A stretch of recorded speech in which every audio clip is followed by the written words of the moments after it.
अस्सलामुअलैकुम जी। तो dear students, कैसे हैं आप? ठीक हैं, मैं उम्मीद करता हूँ आप खैरियत से होंगे।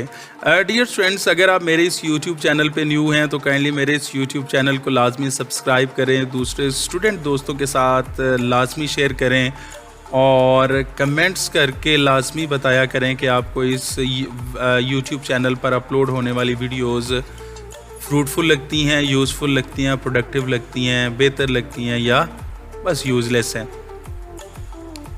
ये कमेंट करके आपने लाजमी बताना है। जी तो डियर स्टूडेंट्स, आज के इस वीडियो लेक्चर में हम इंग्लिश ग्रामर सीरीज़ में पढ़ेंगे इन्फिनेटिव। इन्फिनेटिव क्या होता है, ये कैसा होता है, देखने में कैसा लगता है, इसका मकसद वगैरह क्या होता है, वगैरह वगैरह। ये मुख्तसर सा वीडियो लेक्चर होगा, तो इतनी लंबी चौड़ी डिटेल में हम बात नहीं करेंगे। बात करने का मकसद जस्ट यही है कि अगर आपको 9th या 10th या FSC पार्ट 1, 2 या किसी भी कंपेटिटिव एग्ज़ाम में इन्फिनेटिव के पर्सपेक्टिव से पूछा जाता है तो आप मखसूस निशानियों के ज़रिए इंग्लिश ग्रामर में इन्फिनेटिव बता सकें कि इन्फिनेटिव ये होता है, और आप इजीली जो इन्फिनेटिव के रिलेटेड जो क्वेश्चन होंगे वो सॉल्व कर सकेंगे इंशाअल्लाह अज़ीज़। जी तो इन्फिनेटिव क्या होता है, इस लेक्चर में हम इन्फिनेटिव के बारे में पढ़ेंगे, तारीफ़ और मिसालें, ये दो चीज़ें हम देखते हैं। जी तारीफ़ उर्दू में और फिर हम इंग्लिश में भी पढ़ेंगे। उर्दू में तारीफ़ इसकी ये है कि अगर जुमले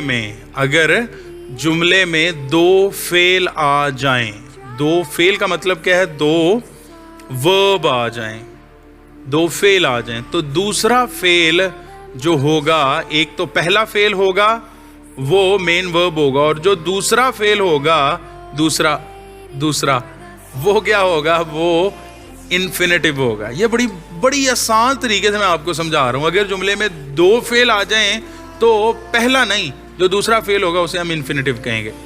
और दूसरी इसकी निशानी होती है टू के साथ या टू के बाद फेल की जो पहली फॉर्म आती है ना, उसे हम इन्फिनेटिव कहते हैं। उसे हम क्या कहते हैं, इन्फिनेटिव कहते हैं। ये बहुत ज़्यादा जब इंटरव्यूज़ होते हैं तब भी इंग्लिश के ग्रामेटिकल पोर्शन को, आपके इंक्लाइनेशन को असेस करने के लिए भी ये क्वेश्चन पूछा जाता है। और जितने भी कंपेटिटिव एग्जाम है ना, जिसमें इंग्लिश का पोर्शन होता है 20 to 40%, ठीक है, उसमें ये लाजमी पार्ट्स ऑफ स्पीच और फिर ग्रामेटिकल असेसमेंट के तनाजुर में ये इस तरह के क्वेश्चन लाजमी पूछे जाते हैं। इन्फिनेटिव क्या है, जेरंड क्या है, टेंसेस क्या है, एक्टिव, पैसिव, मतलब ये चीज़ें जो मेरे वीडियो चैनल पे आपको इंशाअल्लाह अज़ीज़ हर चीज़ की वीडियो मिल जाएगी। इंग्लिश ग्रामर के पर्सपेक्टिव से बात कर रहा हूँ, अदरवाइज चलें जी। अब हम इंग्लिश में इसकी डेफिनेशन पढ़ते हैं। इन्फिनेटिव ये क्या है, ये बेसिकली एक वर्ब है।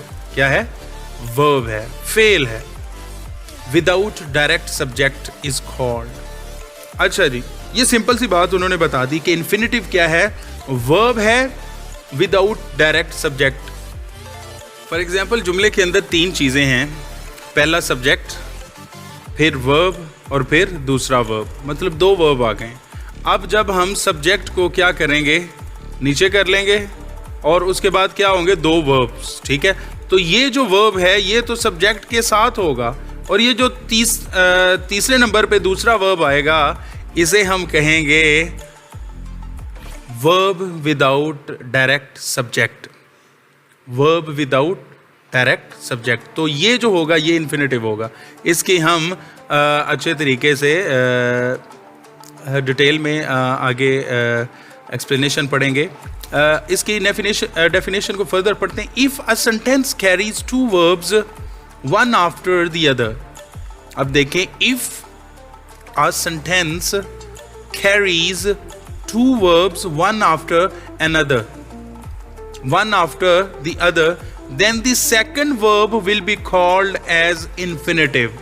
एक जुमले के अंदर दो verbs आ रहे हैं, कितने, दो verbs आ रहे हैं, तो जो दूसरा होगा, जो आखिरी verb होगा जुमले के इख्तिताम की तरफ, उसे हम कहेंगे क्या, infinitive। ये पहली निशानी है, और दूसरी निशानी है इन्फिनेटिव की, 2 plus first form of verb is also called infinitive। 2 के बाद फेल की जो पहली फॉर्म होती है उसे भी हम क्या कहते हैं, इन्फिनेटिव। अब हम डियर स्टूडेंट्स इस कंसेप्ट की जो एग्जांपल्स हैं वो अच्छे तरीके से हम अंडरस्टैंड करते हैं, ताकि आपको ये जो कंसेप्ट है इन्फिनेटिव के पर्सपेक्टिव से ये कभी ज़िंदगी ज़्यादा मज़ीद आपको भूलेगा नहीं। तो चलें जी एग्जाम्पल्स देखते हैं जी। बिस्मिल्लाहिर्रहमानिर्रहीम। वंस अगेन आ गई हैं जी एग्जाम्पल्स हमारे सामने। फर्स्ट एग्जाम्पल देखते हैं। You are free to go to your मस्जिद। अब देखें पहले सेंटेंस के अंदर यू आर है, यू प्रोनाउन आ गया, ठीक है, और उसके बाद हेल्पिंग वर्ब आ गया और उसके बाद मेन वर्ब आ गया फ्री पहला वर्ब है। क्या है? पहला वर्ब। और उसके बाद ये जो फ्री है ये मतलब आप कह सकते हैं कि डायरेक्ट इसका सब्जेक्ट इसके पीछे है, ठीक है। और टू गो, टू फेल की पहली फॉर्म से पहले टू है तो ये सेकंड वर्ब है जुमले के अंदर, तो इसे हम कहेंगे infinitive. You are free to go to your मस्जिद, आप अपनी मस्जिद में जाने के लिए आज़ाद हैं। इसी तरह he made the people work. इस दूसरे सेंटेंस के अंदर देखें मेड पहला वर्ब है और वर्क दूसरा वर्ब है। अब पहला जो वर्ब है ये डायरेक्ट सब्जेक्ट के साथ है और जो दूसरा वर्ब है इसके साथ डायरेक्ट सब्जेक्ट नहीं है, लिहाजा ये जो दूसरा वर्ब है ये क्या होगा? ये इन्फिनेटिव होगा। डियर स्टूडेंट्स, अच्छे तरीके से ज़हन नशीन कर लें कि हमने एग्जाम्पल इस वजह से पढ़ रहे हैं ताकि हम डेफिनेशन को प्रैक्टिस में ला सकें। तो अभी हम प्रैक्टिस कर रहे हैं जी। तो थर्ड सेंटेंस देखते हैं। I made him play. I made him play. मैंने उसे खिलाया। मैंने उसे खिलाया। खेलना, जैसे क्रिकेट खेलते हैं, फुटबॉल खेलते हैं, टेनिस खेलते हैं, ठीक है, वॉलीबॉल खेलते हैं, तो मैंने उसे खिलाया। तो अब देखें आई सब्जेक्ट है, प्रोनाउन है, ठीक है, और दूसरे नंबर पे क्या है? वर्ब है, वर्ब, ठीक है, फेल की second form make, made, made, ठीक है। और उसके बाद देखें इस जुमले के अंदर फिर ये एक और वर्ब आया हुआ है, तो ये दूसरे नंबर पे आया हुआ वर्ब है, ठीक है। तो ये जो वर्ब होगा इसे हम कहेंगे इन्फिनेटिव। क्या कहेंगे?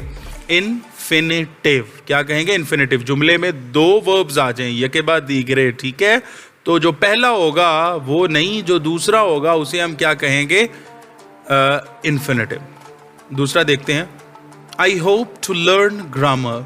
आई होप टू लर्न ग्रामर। अब देखें होप पहला वर्ब है और टू लर्न सेकंड वर्ब है, तो जो सेकंड वर्ब है वो टू के साथ ये होगा इन्फिनेटिव।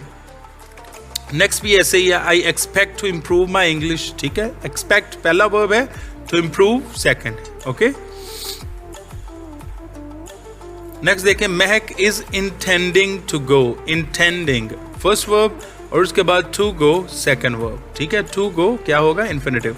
या तो सेकंड वर्ब होगा या टू के बाद फेल की पहली फॉर्म होगी। ये आपने बस दो निशानियां याद रखनी हैं, इंशाअल्लाह अज़ीज़ आपका जो क्वेश्चन होगा वो गलत नहीं होगा, ठीक है जी। It began to rain heavily, he promise to help me, ठीक है। आप हर जगह आप देख रहे हैं दो वर्ब्स हैं और जो दूसरा है लेटर वन उसे हम क्या कहेंगे? इन्फिनेटिव।